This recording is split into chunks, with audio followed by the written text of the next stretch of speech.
നമസ്കാരം. പാകിസ്ഥാൻ സൈനിക മേധാവി ജനറൽ സയ്യിദ് അസീം മുനീറിനെ ഡൊണാൾഡ് ട്രംപ് വൈറ്റ് ഹൗസിൽ വിളിച്ചു വരുത്തി വിരുന്ന് നൽകിയതിലെ നയതന്ത്രം ഇന്ത്യയിലും സജീവമായി ചർച്ചയാകുകയാണ്.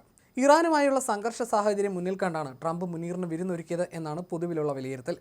US സൈനിക നീക്കം നടത്തിയാൽ പാകിസ്ഥാൻ സൈനിക വിമാനത്താവളത്തിൽ അടക്കം US പോർ വിമാനങ്ങൾ എത്തിയേക്കും. ഇത് മുന്നിൽ കണ്ടാണ് ട്രംപ് കരുനീക്കങ്ങൾ നടത്തുന്നതെന്നാണ് പുറത്തുവരുന്ന സൂചനകൾ.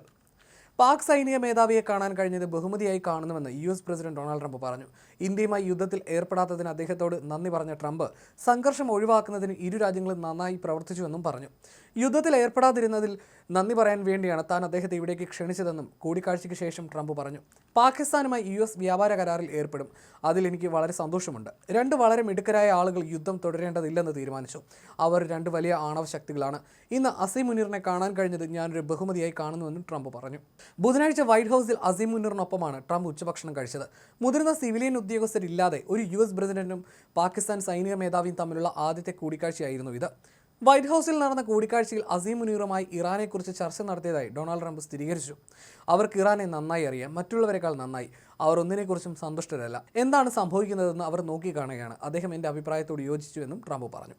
5 ദിവസത്തെ ഔദ്യോഗിക സന്ദർശനത്തിനായിട്ടാണ് അസീം മുനീർ വാഷിംഗ്ടണിലെത്തിയത്. US-ഉമായിട്ടുള്ള സൈനിക ബന്ധം ശക്തിപ്പെടുത്തുക എന്ന ലക്ഷ്യത്തോടെയാണ് സന്ദർശനം.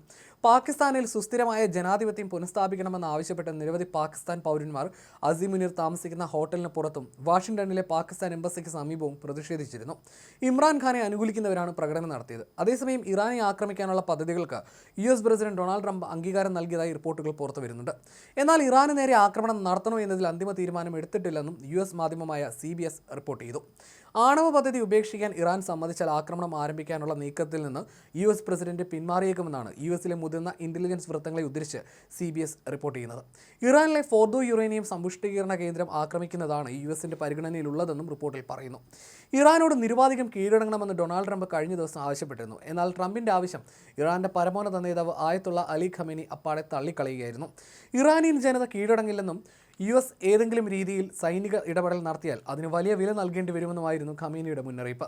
എന്നാൽ ഗുഡ് ലുക്ക് എന്ന് പറഞ്ഞ് ട്രംപ് ഇതിനെ തള്ളിക്കളഞ്ഞു. ഇതിന് പിന്നാലെയാണ് ട്രംപ് ആക്രമണ പദ്ധതിക്ക് അംഗീകാരം നൽകിയെന്ന റിപ്പോർട്ടുകളും പുറത്തുവരുന്നത്.